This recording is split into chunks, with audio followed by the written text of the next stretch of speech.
However, what I saw on YouTube was a lot different from how Stanford actually is. Hey you guys, and welcome back to my channel. If you are new here, my name is NAZJAA and I make college or lifestyle related content. And today I am back with another video. So this is going to be a chit chat, get ready with me, where I'm going to talk to you guys about my first quarter experience at Stanford, everything I struggled with, my celebrations, making friends, just the overall transition and everything in between. I want to talk to you guys about my personal experience because everything is not all flowers and rainbows how it may look on the outside. So I'm going to be completely honest in the video, and this is also a collaboration with Jeulia Jewelry, who sent me a beautiful necklace that I'm going to wear with today's look. So I'm just going to go ahead and start getting dressed. The first thing I'm going to do is my hair, so I'm not looking super crazy. But let's get into the video. And if you see me looking up here, it's because there's a mirror behind the camera. So the first thing I want to talk about is the transition from high school to Stanford, because this is something I was really scared about in the beginning. I thought my high school was kind of like lower in caliber compared to like everybody else who'd be coming from Stanford, which is not false. There were a lot of like really good schools that were sending their kids to Stanford, but my school is actually a really good school. We've improved a lot over the years, and I feel like now we're a strong academic school. And so if you show strong academic performance from this school, it looks really good in your applications. I learned that from reading my file, so if y'all haven't seen that video, go watch it because it was very insightful on the application process. And so I was really scared about that, but I feel like my school did a really good job in preparing me. Anyway, I was interrupted, but it actually is a really strong school, so it reflected well in my application, and I feel like it really prepared me for the work that I was going to receive. Even though I've only taken like 3-4 classes so far, I feel like I was very prepared, especially by like my English classes, because that was I was doing mostly writing this quarter, and I feel like my English classes really prepared me on how to write an essay. I could have been more prepared, of course, but you can always be more prepared. So I feel like the important thing was that I should have stopped like doubting myself and comparing myself to others, because I did get in just like everybody else got in, and they believed I would thrive at the school. So I just had to believe in myself, and it turned out okay. But besides like the academic transition, it was really hard being away from home. So I'm from Atlanta, Georgia, and I went to Palo Alto, California, which is Northern California, which was very hard. I'm not even gonna lie. If you're a senior debating if you should go away for college, I think you need to think long and hard about this situation, especially if you have a close relationship with your family, because you're gonna be away from them for long periods of time, and sometimes you can't afford to fly back, or you just don't have the time. Y'all's breaks don't align or stuff like that. You should really consider all of these factors. I'm not saying let this like change your mind, but home was definitely a really big factor that I didn't consider as well. But I don't think I would have like changed my decision. But just know the transition for me has been really hard, because I have a really good relationship with like my family and my dog and everything. So that was something to consider. But it's gonna get better. I already know. I think next quarter, or like when I have my own space, my own room next year, if I do, then I'll feel a lot better, because I can make it like more my own pace and like just, I don't know, be more independent, if that makes sense. I don't even know if that makes any sense, but that was one thing that was really hard that I'm still having to get adjusted to, being homesick, being away from my family. Another thing about transition was making new friends. So going in, it wasn't really bad because I had friends already from like group chats and admit weekend, and I knew people from my school. There are 2 other people from my school who go to Stanford, so I already knew people going in, so it wasn't bad for me. But I've heard some people it's kind of hard to make friends, but I feel like you just need to put yourself out there. For me, I'm not the type of person to like crave friends. Like I like my alone time. I have my few close friends, and then we hang out, but sometimes, most of the time, I think it's a good 50-50 where I'm like out with them, or I'm just in my room chilling, watching Netflix, YouTube, all of that. And so I feel like it's important to put yourself out there if you're the type of person who really wants to make friends. And I think you should have friends, because they really help with like the homesickness thing, like I was saying. My advice, if I don't know, this turned into like an advice thing, but make friends online, get in group chats. Don't be afraid to reach out to people who have like Stanford 24 or whatever school 24 or 25, whatever grade y'all are in their bios. on Facebook, all of that. Just reach out, make friends. You never know like who's gonna be your best friends on campus. Okay, so the next thing I'm gonna talk about is the rigor. I already touched on this a little bit because I said my high school, I feel like my high school prepared me well, but I did only take like 3 classes and none of them were math or science technically. So I'm gonna see about that next quarter and I'll let y'all know. But for now, I feel like my school did a very good job in preparing me for the rigor. I feel like the rigor there was different than what I expected it to be. I thought it'd be like hard to understand things, but it was more like a whole lot of work at once. And you have to have really good time management and be responsible about your own things because you know you don't have anybody to be on you. Like your professors aren't gonna be like, make sure y'all do this, make sure y'all do that. I mean, some of them will, but you really need to check the syllabus. And that's an all college thing, that's not just Stanford. But yeah, it's not like hard to understand. So I took, if y'all haven't seen my video on my fall quarter schedule, I had a job and then I took 12 units of coursework, which is academic coursework. And 12 is the minimum. So I took it kind of easy, but I had 14 units including my job. And so the classes I took were mostly humanities classes. And then one kind of like, I guess, Genes, Memes, and Behavior is a scientific class, but we did have to do a lot of writing and reading for the class, so we didn't have to do any calculations or anything, but it was scientific in nature. So I guess I didn't really take all humanities classes. Most of the classes I had to do were, all of the classes I had were discussion based, which I did not like at all, y'all. I don't know why. I don't like small class settings. I like lecture classes. And so I think next quarter I have all lecture classes, so that's good. I didn't have any final exams. I had quizzes, presentations, and papers, but I did not have actual final exams. That's why I got to leave school a week early. Yay me. But I technically haven't taken any like scientific calculations. I'm taking math next quarter, I'm taking psych next quarter, I'm taking a lot of intro classes. So I'm gonna update y'all on the rigor of those types of classes. But for now, it's very manageable if you manage your time and you keep your expectations at bay. Like you're not gonna be perfect in every situation. So now I wanna talk a little bit about the struggles I went through. My main struggle was basically homesickness, and I really love Atlanta. And even though Stanford is in California, Stanford does not have that California vibe. Like it's nice weather, it's sunny, the campus is gorgeous, like it's so prettiest campus I've ever seen in my life. But it's like, it's not the California vibe. Like you're in a Stanford bubble. The Stanford bubble is very real. It's important for you to get off campus, but even if you go off campus, you're going to like San Francisco. I personally, San Francisco is not my favorite place. I don't know, I was expecting a California vibe, West Coast, sunny beaches vibe, but that's not Northern California, that's Southern California. So if you're looking for that vibe, I suggest you look into USC. It's just that I'm not from there. I don't know, it's not easily accessible to get off campus, on and off campus. Like even if you go off, you're going to like Walmart or something. But if you do go off and you're going to San Francisco, you can go to the piers, which is fun, but it's like you don't want to keep doing that.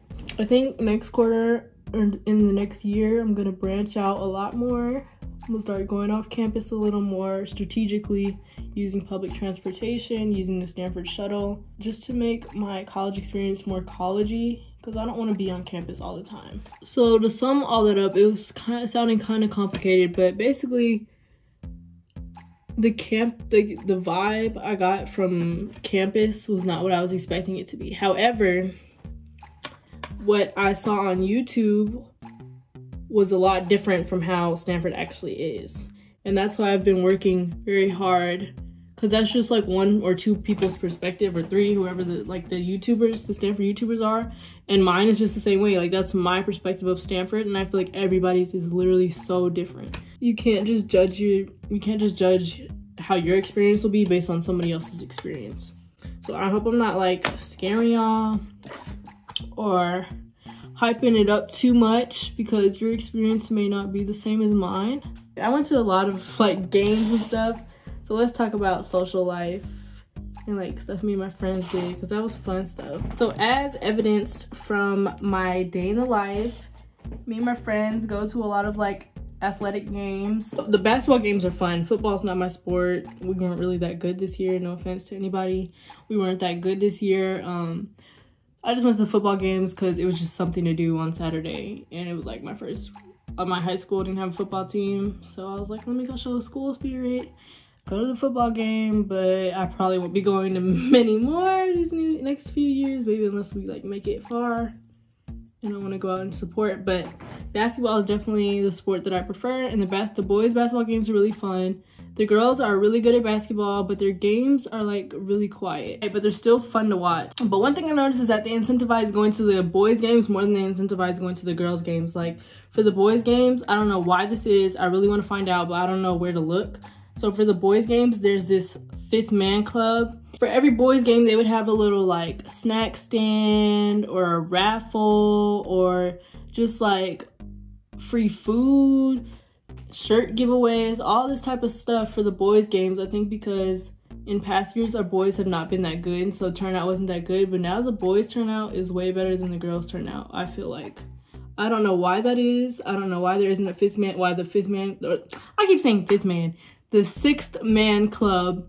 I don't know why it's not for both teams. I really want to find out. If anybody knows, let me know, because it's been a pressing question on my mind all quarter. So aside from games that me and my friends go to, we go out to eat, and tap is the spot, y'all. Like tap is the best place on campus in my opinion. It's good for doing, because it's in a building called Old Union, and it's like just a bunch of work spots, and then there's food and it's open late. They got booths, they got ice cream, chicken, fries, burgers, anything. They got sushi.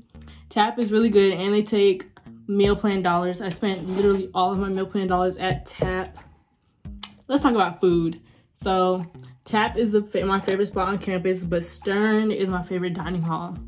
That's what I learned this year. Stern is my favorite dining hall because they have burrito bowls every day except for Saturday. And for the first couple weeks, I was at Stern literally almost every day. Like, I'm not even joking. Like, maybe for the first month, I was at Stern once a day, every day. Sometimes twice a day.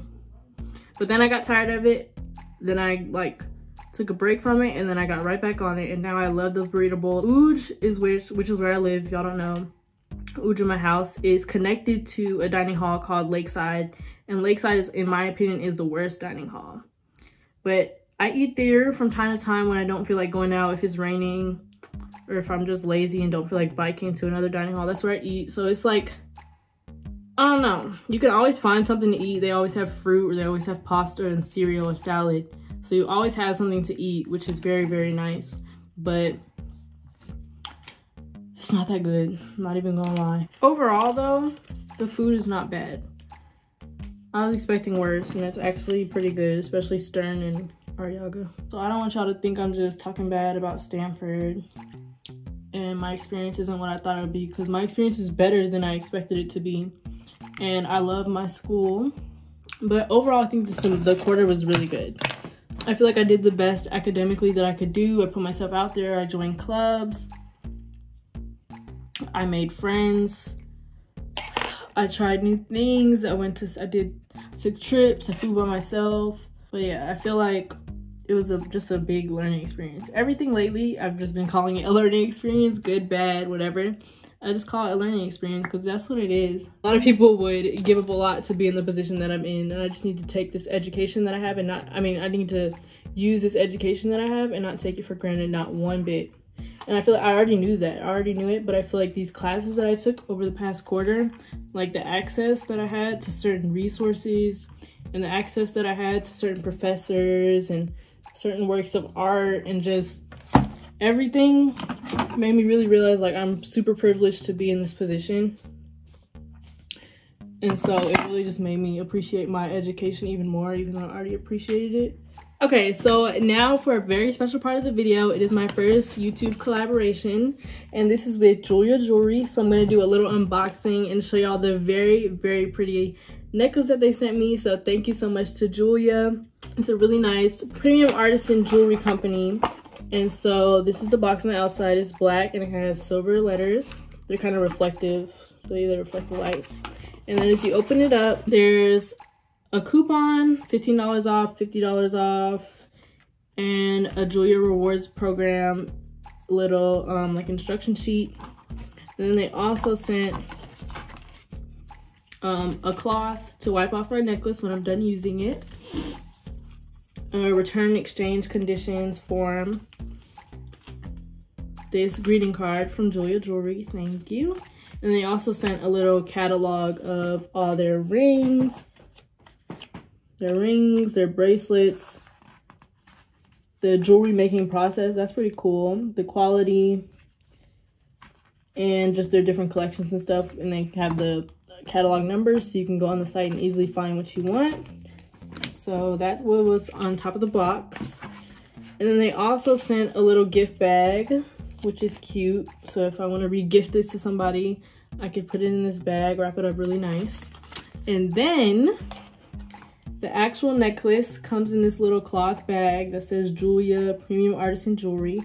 It's kind of heavy. And so I'm just going to open that up. And here is the beautiful Jeulia necklace that they sent me. It's Jeulia stones, sterling silver, and I'm just going to put it on. I think it looks so pretty on. I saw pictures. And it's really easy, so the way you do it is you just press these two things in to unclasp it, or like to clasp it, and then you release and it tightens. So I'm just gonna put that on really quick. And I think it's so pretty. Like, it lays beautifully on my neck, and it goes really well with my new little ponytail, as y'all can see. So I feel like this can really dress up any outfit. Look how it's sparkling. This is called the sterling silver tennis necklace, and I've always wanted a tennis necklace. So this is just so pretty, and I think it looks even better on than it did on the website. Like, this just sits around your neck really nicely. If you ever want to dress up like an outfit, or if you're going out to like a fancy dinner, I don't know, you could really dress it up with this necklace.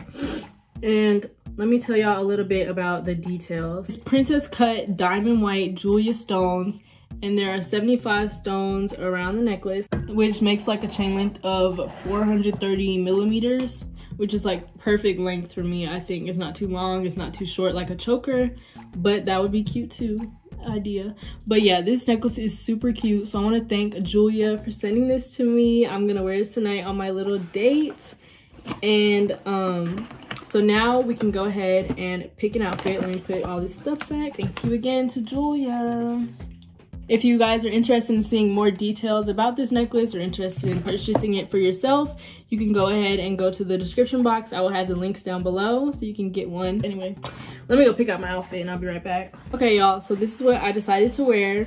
It's just a white off-the-shoulder dress and a very large pink jacket. It was literally all the way down to my ankles, and I got this from Target. It's really cute. This is not sponsored, but Target, if y'all see this, go ahead and hit me up. So thank you guys so much for tuning in to this little chit chat get ready with me. If you made it all the way to the end, I love you so much. Thank you for supporting my channel, and I hope I gave you guys a little bit more insight about my experience at Stanford. Of course, it's just my personal experience. Everybody is going to have a different experience and different opinions on the things I talked about. Thank you guys so much for watching, and I'll see you next video.